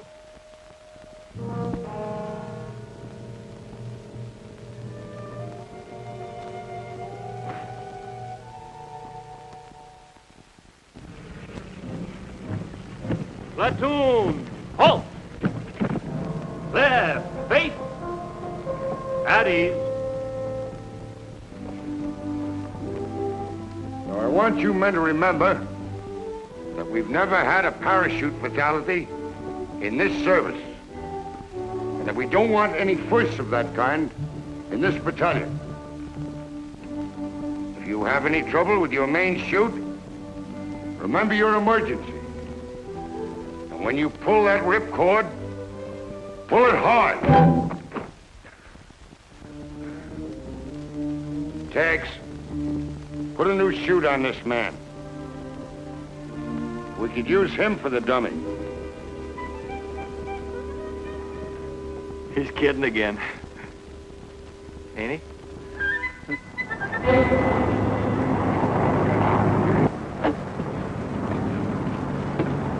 All right, men. Bessie'll go first. Spot the wind current for you. Ladies first. Hope she's got a better chute on than she had the other day. Hey, Bert, you didn't pack this chute, did you? You'll find out.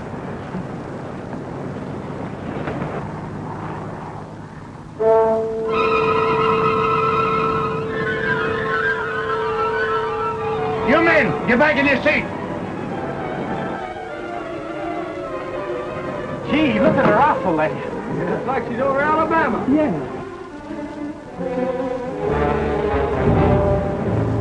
Number one. That's you, Morse. Good luck. Woo! Heavy ladies. Give my love to Bessie. Relax, Morse. Yeah, relax, Morse. The toughest part's in your own mind. If you fellas are expecting a dizzy drop, you're going to be badly mistaken. Why, when you get out there, you'll feel like you're standing still. And the sky just rolling by. Hook up. Stand it off. Hollis, take it easy. Leave those muscles free to move. When Tex says go, you go.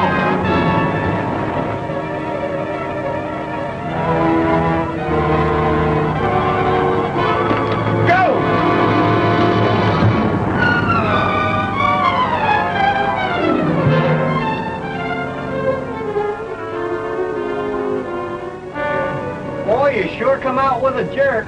Somebody we know?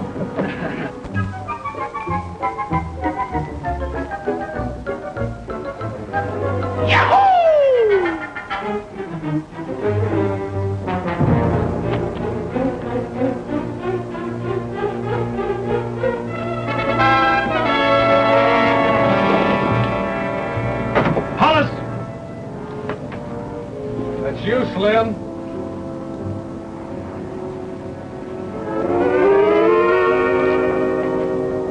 Got that good luck horseshoe? You don't need a parachute. You just step down here. Wake up, Hollis, and fasten your chest guard.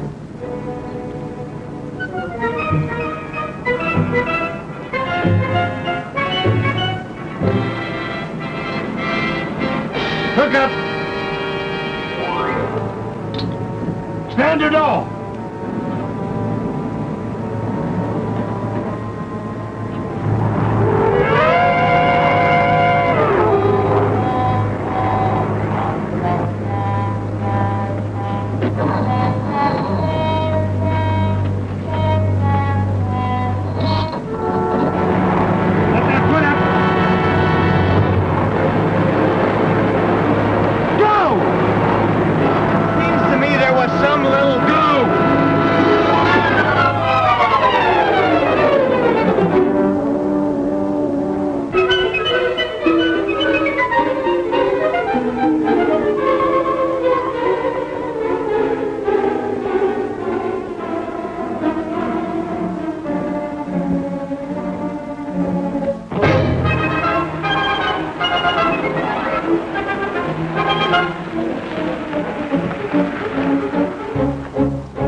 What's the matter, son? We're gonna land. You're gonna put me down. Come on, snap out of it. You can't do anything but make a noise with that blank ammunition. No, but I took the blanks out.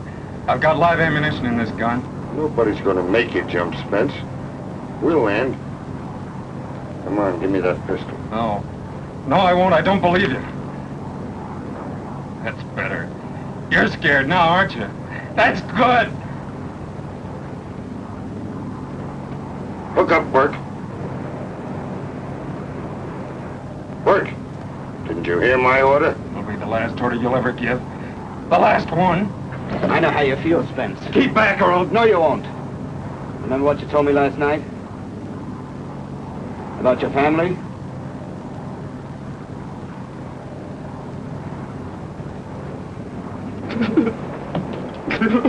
Have the pilot land us, Ted.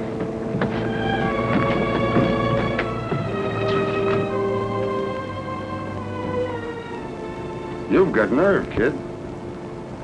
Plenty.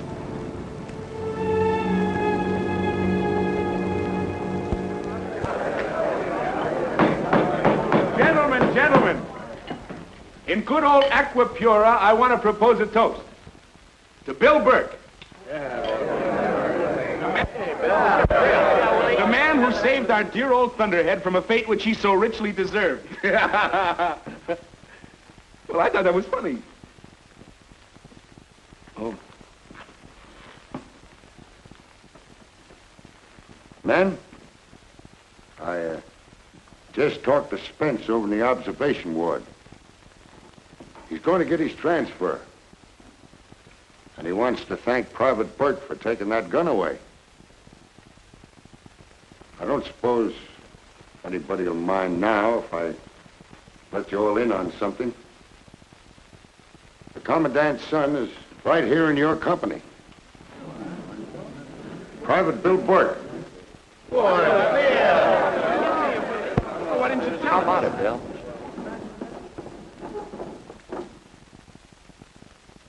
Sergeant, I wonder if I could see the Commandant. Well, that's quite a coincidence. The Commandant was wondering if he could see you.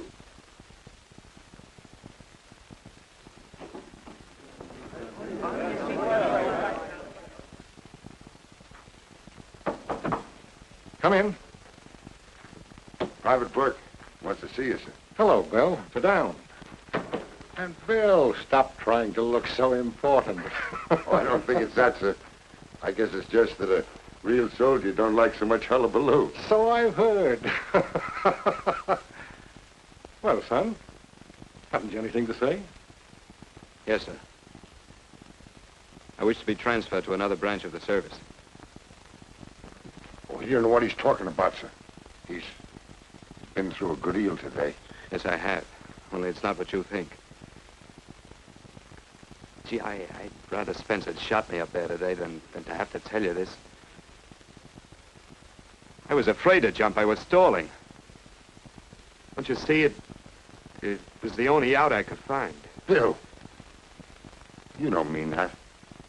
You're going to stay here with us. And turn out to be another Spence?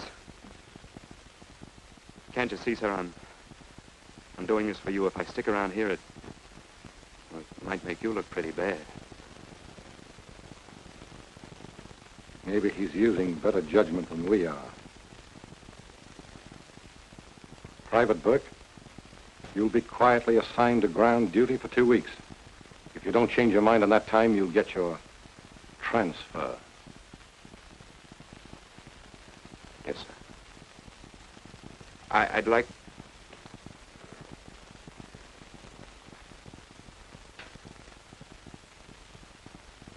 Good night, sir. Good night, Maybury. Bill's the name. I know that. It's my name. I gave it to you. Well, I'm taking it back.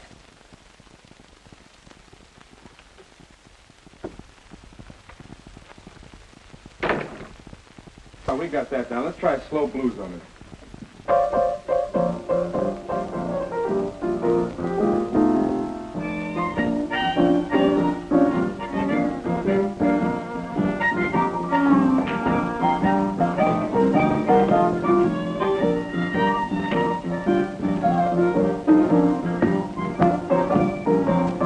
Hey, Jeff, how come you pulled your emergency chute when you jumped today?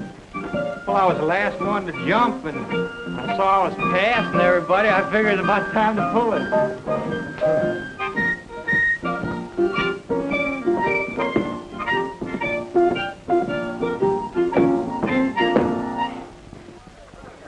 Beat it out for him.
get out of here tomorrow, the better.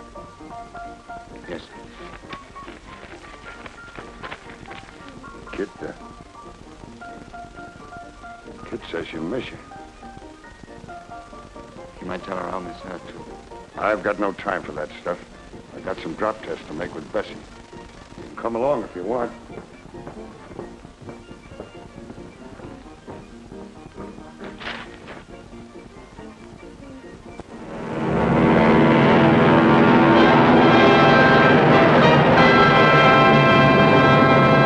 When do we drop her?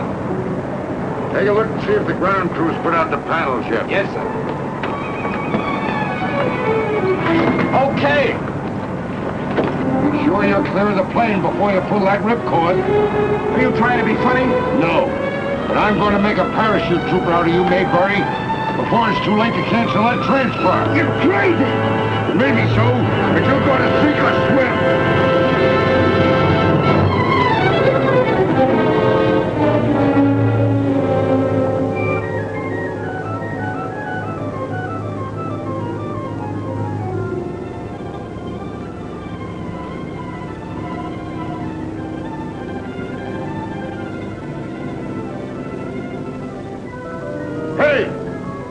We're going to land in the river. Yeah. Can you swim? Yeah, can you? No!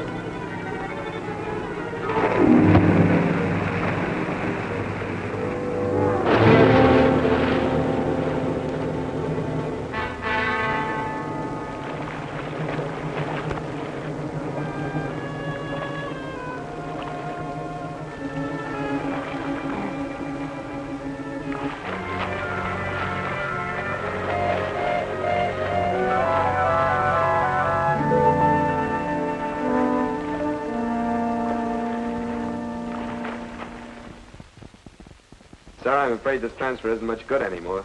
We'll cancel it immediately. Thank you, sir. How's Sergeant Richards today? I'm afraid he's going to be in the hospital for quite a while. But when they told him you went up again this morning and made a good jump, his temperature dropped 2 points. I'll make another tomorrow. No, you don't. You'll make your required 6 jumps according to schedule. Yes, sir.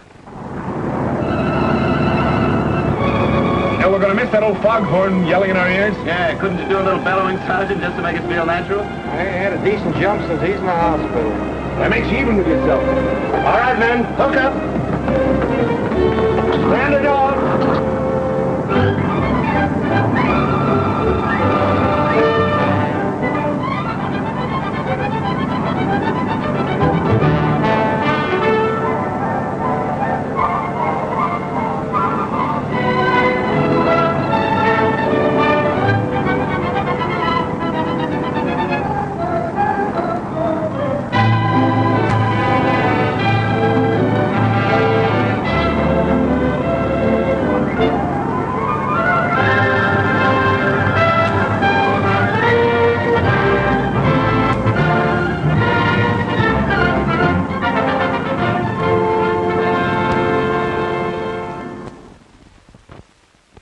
Lay on those mountains. I want that floor clean enough to eat off on. Eat off of there? That's what I said. Just like them Collinses. You'll never learn anything with the shoes on.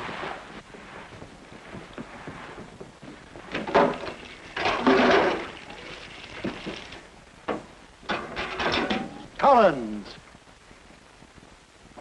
Glad to see you. How are you, old man? Fine, thanks. Collins. Captain Collins to you. Yes, sir. What are you doing here?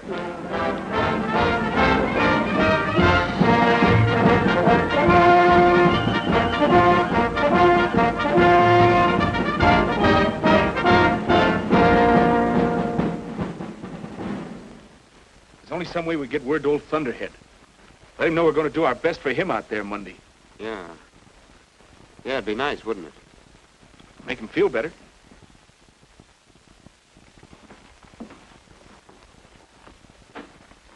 Hello, Colonel. Hiya, Sarge. Hello, Bill. Hello, Sergeant. How do you feel tonight? Well, I've felt a lot better, Bill. The fellows wanted me to tell you that they're going to try harder for you than they ever could for themselves. Is that on the level? That's why I came here tonight, just to tell you that. That's great, Bill. Take it easy, Sergeant. You'll have to leave now, Burke. Yes, sir. Good night, Bill. Thanks for coming. You've done me more good than a bushel of pills. Good night, Sergeant. Thank you. Good night, Colonel Burke. Good night. Good night, sir.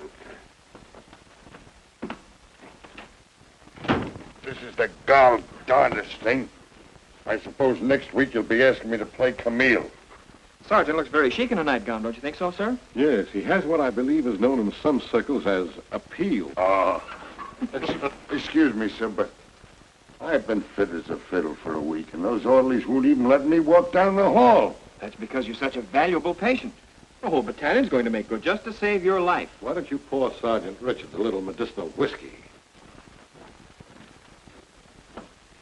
Hey, wait a minute. Excuse me. I'm afraid of getting an overdose.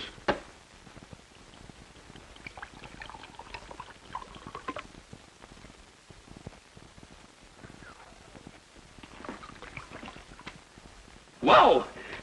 Hey, Bill, you know what? It's terrific. Hey, salute me, pal. You feel all right? No, I'm dizzy.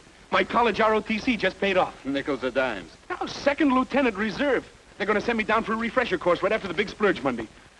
Oh, gosh, Don, gee, that's swell. Oh, you said it. A commissioned officer can get married. Maybe that's bad. Oh, no, not this time. Kit's over at the hospital seeing her old man. The minute I get through wadding those umbrellas, I'm going to beat it right over there and tell her. Kit? Yeah, Kit. Oh. Hey, what's eating you? I've been thinking women were a dime a dozen of you. Oh, well, you're way behind in your thinking. Yeah, but I'm catching up quick. Say, if you've got Kit on your mind, you're out of luck. Maybe not. Not if I get there first. If you try to toss a monkey wrench into this thing... There's no law against competition. You mean you'd cross me up? I suppose anybody's a double-crosser that won't run interference for you. Well, brother, you're on your own today. You're looking for trouble. And I'm going to see that you get it. Okay, I'm learning to love it. I went through plenty of it to make Bill Burke into something he wasn't. I didn't think very much of that guy at first, but now I even like him. Yeah, it was Kit Richards back of all that. And you're dumber than Bessie if you think I'm stepping off the sidewalk for Shavetail Morse Reserve.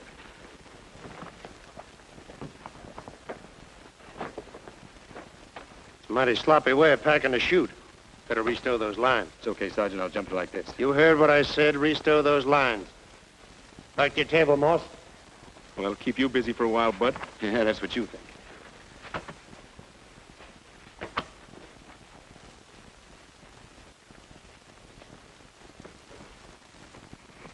You know, you haven't mentioned Don all evening. Yeah, but I've been thinking a lot about him. Kid, there's something that's got to be settled. Yes, I know. Seems to me lately Don's had something on his mind. Maybe something about me. Yeah. Today he received word he's getting an officer's commission. That's why I had to see it before he could turn on that high pressure A of his. commission? Oh, that's wonderful. Bill, will you do something for me? Will you tell Don that I care for him very much? And tell him that if he has anything important to ask me... Tell him yourself. Bill! Well, you're in love with me. Well, aren't you? Of course I am. What's been holding you back? Oh, a lot of things. Things I had to get straight in my own mind. Like 2 more years enlisted service. And... Well, that's not too long to wait for the right one.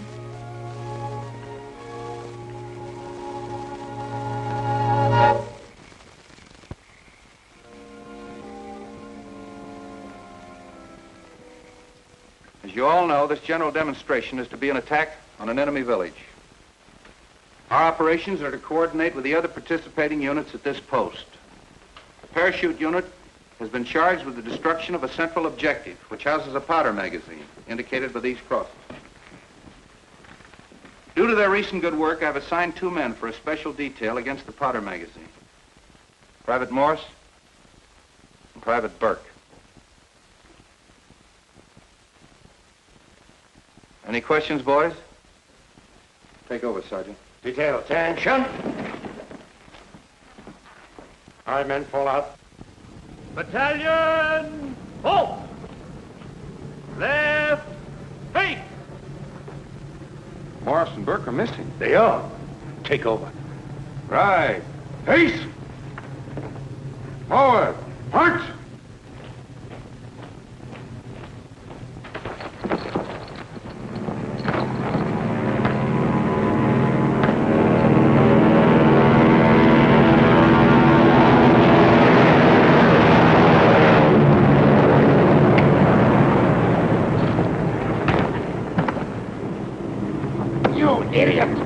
I'm trying to be picking a fight, and me risking my stripes to save your hide. I'm not through with you yet. All right, you're asking for it. Shut up! Look, there's where you're supposed to be. What can we do? Keep doing you lugs, and I'll show you.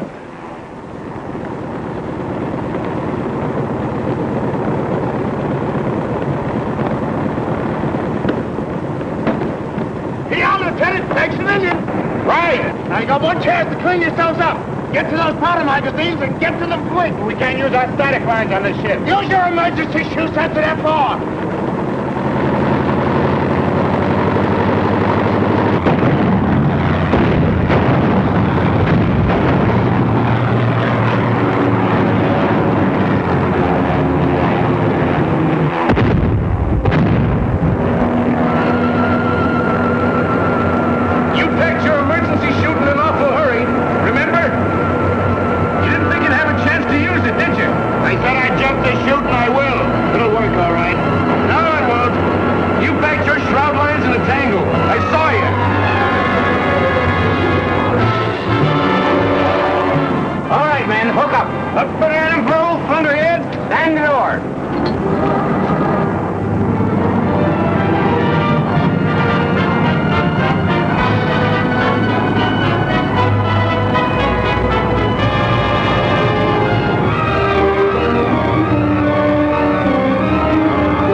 One of the best packers in the Army repacked it for you. What?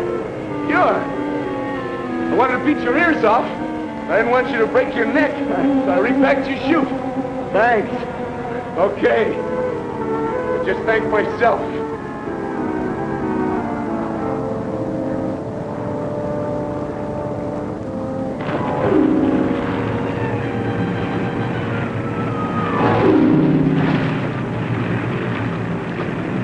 You all right?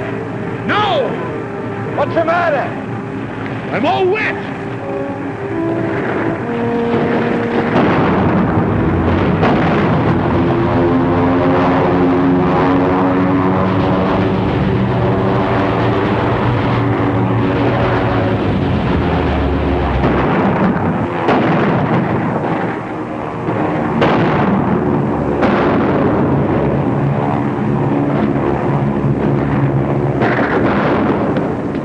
Thanks, Major.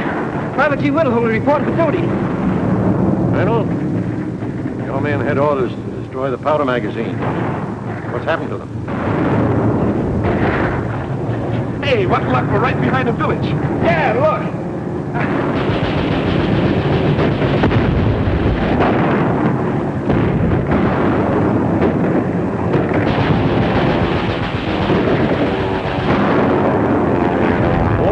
That street down there was full of Cullenses. Cullen? That's my name. What? Cullen. Why, you little mouse. You have been sniffing all over for you. My name's Hollis. Hollis? Hollis? You ornery little crow, I'm gonna make dog meat out of you. You know what I'm gonna do to you? We're running! We're running! Never mind that. Don't try to talk me out of it. You know what I'm going to do? On what? In the powder house!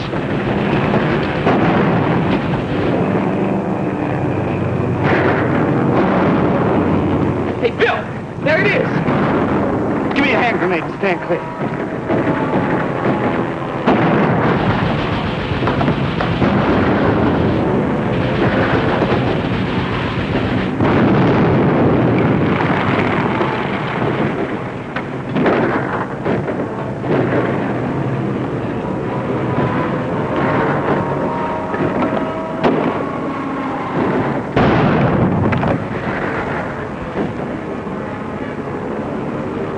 My hero. Congratulations, Colonel. Thank you, sir.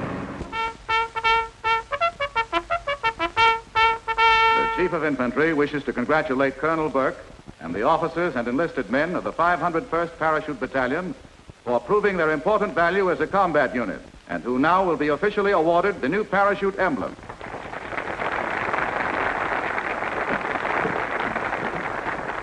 Sergeant McBride. Congratulations, McBride. Thank you, sir. Private First Class, Stewart.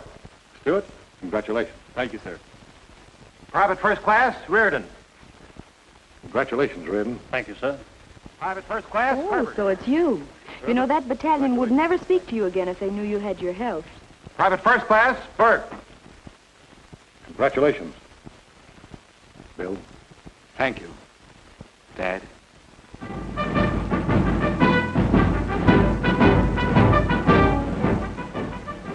Say, where's Don? He was here a couple of minutes ago.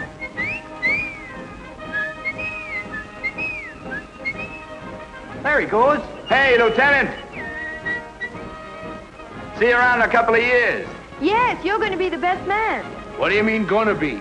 I always was. I think I'll just see that he gets his suitcase packed. Stick around as close as you like, kid. Thanks, Pop. He's always kidding.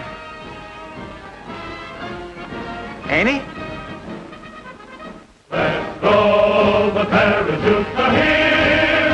Our command is to land in the clear. Let the wall beware when we take the air, for we make the enemy disappear. And when we rise, we start to fight till the ground all around is really free. Who's first to meet the enemy? Our parachute infantry.